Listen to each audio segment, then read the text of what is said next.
De volta aqui com o Jornal Gente para falar sobre o acordo União Europeia-Mercosul, que começou a ser negociado, Pedro, há quase 30 anos. O mundo era outro naquele momento. Aqui era governo Fernando Henrique Cardoso. Era aquele momento em que blocos comerciais ganhavam força, livre comércio, liberalismo econômico. Hoje a gente está indo num caminho diferente. E olha que interessante, né? Justamente esse caminho diferente, com Donald Trump, com tarifaços, fez com que a União Europeia, que era a principal ali pedra no sapato para assinar o acordo entre os dois lados, tinha um lado que queria mais e o outro que queria menos, a União Europeia viu que estava perdendo força, espaço econômico e resolveu abrir as portas para o Mercosul. Abrir as portas em termos de entrada de mais commodities, principalmente do Brasil. A gente está falando aqui de um bloco que tem o Brasil como seu principal integrante, mas também para vender mais coisa para o Brasil. A Alemanha precisa desesperadamente achar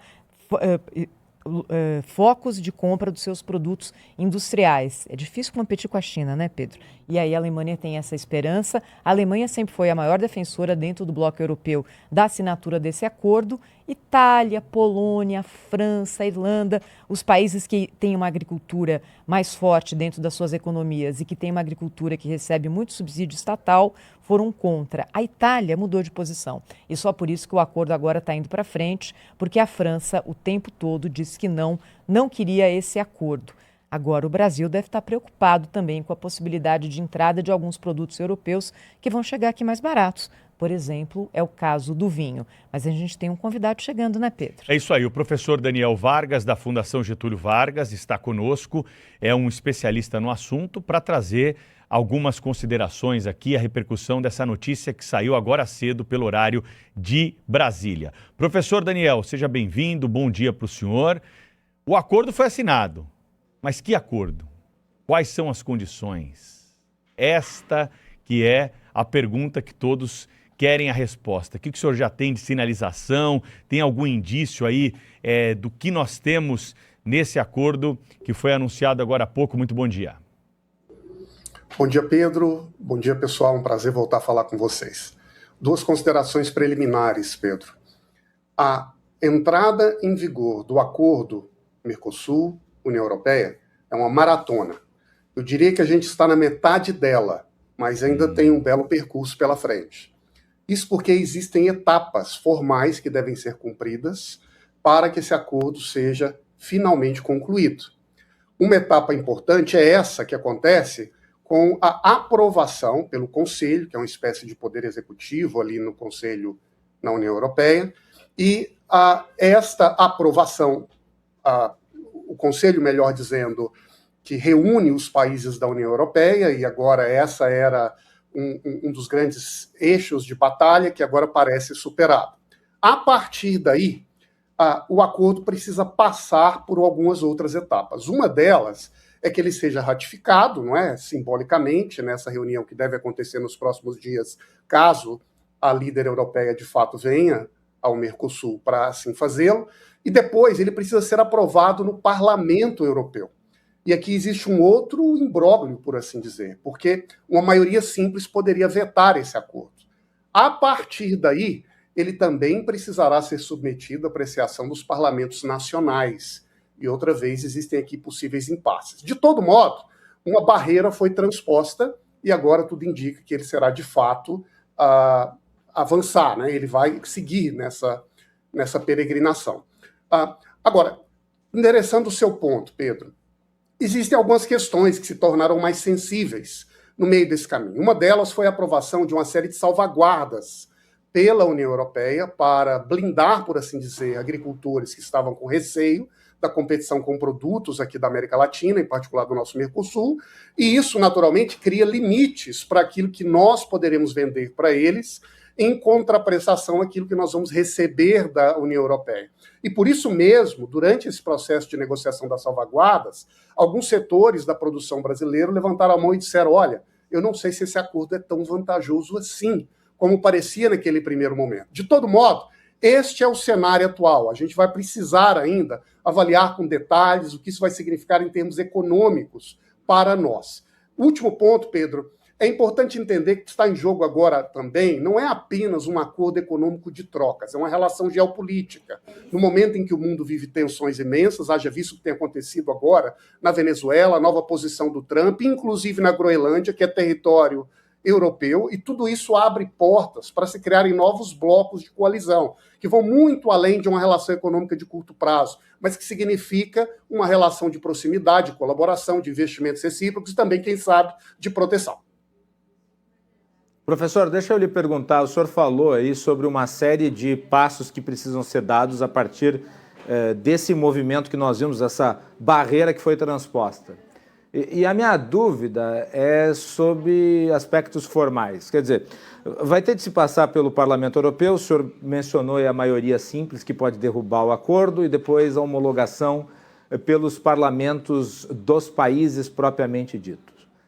No caso dos países, dos parlamentos locais, o veto ou a derrubada ou a não aprovação do texto inviabiliza a aprovação do acordo em geral, porque, vamos lá, a França se mobilizou contrariamente a esse acordo.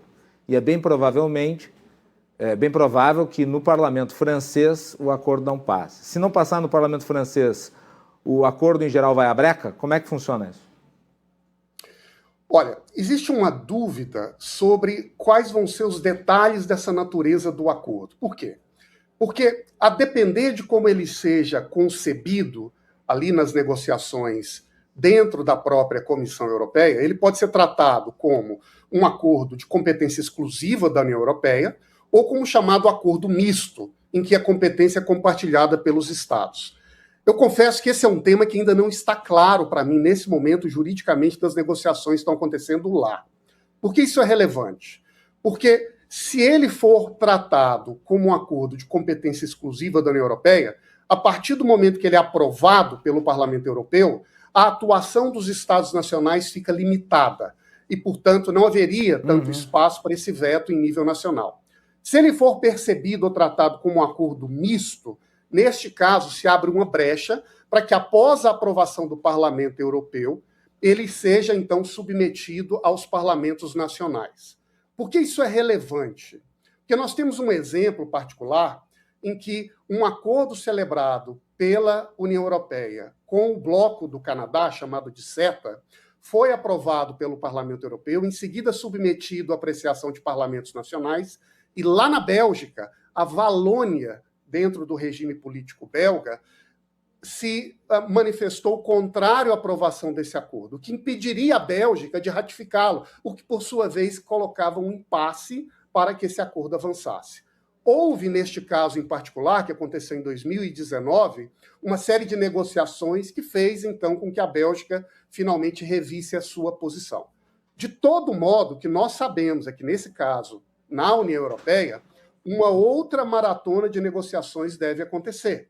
Então, essa aprovação que acontece agora, ela definitivamente não é o fim do processo para que esse acordo entre em vigor. E, aliás, ele não entra em vigor amanhã. Nós estamos falando de uma etapa que foi transposta, importante, muito central, porque já revela uma nova coalizão política na Europa. Países que resistiam, como a Itália, mudaram de posição. Já se forma uma maioria que vai em outra direção. No entanto, ainda existem possíveis pontos de bloqueio.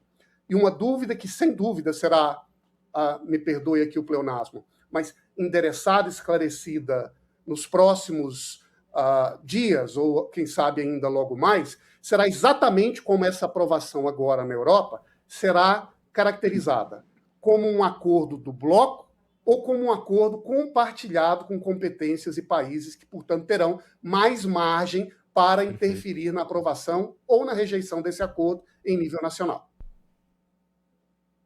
Professor, bom dia. Eu queria saber o seguinte, vencendo essas etapas que o senhor estava falando aí, e o senhor destacou bem que a gente tem uma tendência a pensar o seguinte, fechou o acordo, amanhã está valendo. E na vida não é assim, e ainda mais em uma situação como essa que é tão delicada e que tem tantos pontos que precisam ser azeitados. Se vencer todas as etapas, qual é a projeção que o senhor faz de que esse acordo comece de fato a vigorar e que a gente consiga ver, tanto para o Brasil quanto para os países que compõem o Mercosul e para os países da Europa, que essa relação ela começa a ser um pouco mais clara no dia a dia para o cidadão? Olha, eu acho que nós estamos vivendo um momento em que há um interesse cada vez maior de todos os países, sobretudo aqueles que estão tensionados por essa tensão geopolítica entre China de um lado e Estados Unidos de outro, a buscarem alternativas, acordos, formas de cooperação que torne as demais regiões do mundo menos vulneráveis às oscilações de humor de uma ou de outra liderança nessa tensão geopolítica do nosso século. Nesse contexto, creio que há naturalmente uma intenção, uma abertura maior da União Europeia, mas eu diria que também da América Latina, em buscar parcerias com outras regiões. Eu creio que esse é o contexto que acelera agora essa intenção da União Europeia, e eu diria que também entre nós, de criar uma porta econômica mais aberta entre os dois blocos. Agora, até que isso gere consequências práticas e reais para os cidadãos, a gente ainda pode esperar algum tempo. Isso porque nós sabemos que este é um acordo que ainda terá suas etapas para serem implementadas. A partir daí, se abre um cenário econômico, em que haverá, então, a retirada das barreiras tarifárias de lado a lado, e as empresas, o comércio, possa, então, fluir com mais agilidade. De todo modo, sabendo como essas tensões no mundo avançam, eu creio que há todo um interesse, sobretudo de lideranças em nível nacional, de agir rápido. Né? Esperar nesse momento significa também abrir-se a vulnerabilidades, ao imprevisto. Né? Ontem foi uma invasão na Venezuela, daqui a pouco pode ser alguma renegociação sobre a Groenlândia, e depois de amanhã um outro tema, uma outra tensão. Para a economia, tudo isso é risco, o que significa que criar alternativas, blindagens, diversificação, abertura de comércio, é uma maneira de países e regiões se protegerem. Aliás, eu diria que este acordo, da maneira como ele está estabelecido, ele tem vantagens para o Brasil. Um país historicamente muito fechado, mas verdade seja dita, eu creio que ele é muito mais importante nesse momento para a própria Europa, que vive com uma economia em uma situação muito delicada, espremida entre China e os Estados Unidos, com queda industrial significativa, e que poderá ter, aqui no Mercosul, um mercado de consumo muito poderoso para recepcionar parte dos seus produtos industriais. Mas, na prática, ainda ao ponto, eu creio que ainda vai demorar um pouquinho para que isso chegue, de fato, na ponta do supermercado para os consumidores e produtores de cada país. Professor Daniel Vargas, deixa eu fazer aqui a pergunta popular. Que vantagem Maria leva, olhando para nós brasileiros, né? Quando esse acordo começou a ser negociado lá atrás, ele era colocado como uma espécie de divisor de águas, né? Nesse atual momento da economia mundial, ele ainda é visto dessa forma? O que a gente vai ganhar com isso? Olha, essa é a pergunta, não é, Thaís? E nós sabemos que existem aqui 3 elementos que precisam ser considerados. Primeiro deles, quando este acordo foi negociado, existia uma espécie de expectativa de que nós vamos, em parte, abrir mão de soberania legislativa para, em troca, receber mais fluxo comercial. Esse fluxo comercial foi tolhido, porque se criou um capítulo adicional de restrições ambientais exigido pela União Europeia, e logo em seguida se criou mais uma série de salvaguardas, que também tem pretexto ambiental, embora não seja verdade, que pode permitir ao bloco europeu limitar o fluxo de bens alimentares que sai do Brasil para entrar lá. O que significa, esse é o primeiro ponto, que, na prática, as vantagens econômicas para o agronegócio brasileiro são limitadas. Primeiro. Segundo ponto, nós sabemos que esse não é um acordo em que nós, aqui no Brasil, iremos apenas vender bens commodities, mas é também um acordo que facilita uma construção de novas relações de investimento. Então, nós abrimos o mercado para que haja um influxo de investimentos internacionais, e a Europa pode, a partir de então, enxergar aqui o espaço para a celebração de parcerias, joint ventures, estimulando um aprimoramento de setores industriais brasileiros que hoje são muito defasados. Essa talvez seja uma vantagem. Terceiro ponto. Eu creio que a partir do momento que se estabelece uma relação mais aberta de comércio e de padrões técnicos e tecnológicos, naturalmente se cria também uma relação de proximidade. No momento em que o mundo coloca na balança, de um lado, economia, de outro lado, geopolítica, essa relação de proximidade, de confiança, também torna o Brasil um país, digamos assim, mais afim ou mais próximo de temas geopolíticos sensíveis com a Europa. Então, do mesmo modo que a Europa hoje se vê, de certo modo, embarreirada nessa tensão entre 2 grandes titãs, China e os Estados Unidos, o Brasil poderia se diversificar, criando uma ponte com a Europa e, a partir daí, quem sabe, também abrindo oportunidades para ficar menos vulnerável na tensão entre os dois gigantes. Agora, nós temos que ser muito sinceros e diretos ao ponto.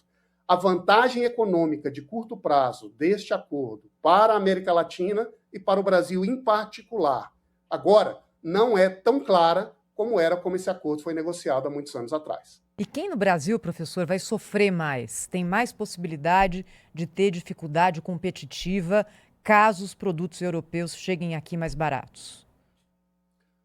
Olha, no curto prazo, nós sabemos que o Brasil tem alguns setores que são protegidos por tarifas, e essas tarifas são uma espécie de escudo que garante esses setores industriais a atuarem, crescerem, se desenvolverem entre nós.